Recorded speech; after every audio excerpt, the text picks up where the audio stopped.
Hi, my name is Lorna Li, and I'm the host of Entrepreneurs for a Change. This video series explores lifestyle, business, travel. So one of the questions that I get asked is, what is your list of indispensable equipment that you travel with that allows you to run your business from the road as a location-independent entrepreneur? Now, I've been traveling for the past 16 months, and I really love, especially to go off the beaten track. So in order for me to be able to run my business efficiently, here is a list of the equipment that I travel with. The number one tool that I use is a smartphone. So I have an iPhone 5, and in order for me to get the most out of my iPhone 5, I need a local SIM card with an internet data plan. That allows me to use the GPS mapping services, especially if I'm in a place that I'm not familiar with. That's highly valuable to me. But also it allows me to tether, which, in many locations, the Wi-Fi is not very good or practically non-existent. So if I really need to get online, then I will tether my iPhone to my laptop and be able to do some work. Another indispensable tool that I have is a MacBook Air. The MacBook Air is incredibly light, and it has a really long battery life, about 5 or 6 hours. So I find having a MacBook Air indispensable. Another thing that I travel with is a 1 terabyte external hard drive. I find it really important to make regular backups of all my work and files locally as well as to the cloud. And I use Dropbox for backing up my files to the cloud. I have a 500 gig plan, but then I also keep a duplicate backup on my external hard drive because sometimes weird stuff happens with Dropbox, especially if I'm rearranging folders, and if I accidentally delete something and don't realize more than 30 days later, then I would have lost those files on Dropbox for good.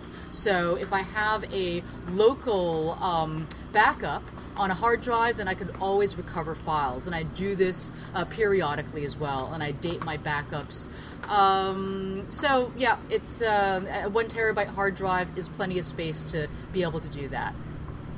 Another thing that I travel with is a 35 gig USB pen drive. And that's really great, especially if I'm meeting new friends and exchanging music or video files. Then I can easily do that with a pen drive that I just travel with me, always have in my purse or my backpack.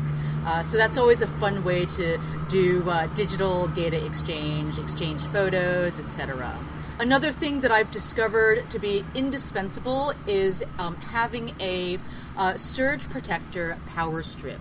So I've discovered that often the hotels or locations I'm staying with don't have enough power outlets. And especially if I'm charging up a number of different devices like my camera battery, my iPhone, my Kindle. So I have a lot of electronic devices that need charging, and some of these places where I stay in only have 1 or 2 outlets. So by having a surge protector power strip, I can charge all my devices at the same time. Along with that power strip, I have an all-in-one plug-in adapter. So I have this one power adapter that has all different types of prongs for different countries, and so if I happen to be in a location that requires that has a 3-prong power outlet, then I can pull out the 3 prongs, or I can switch to a 2-prong.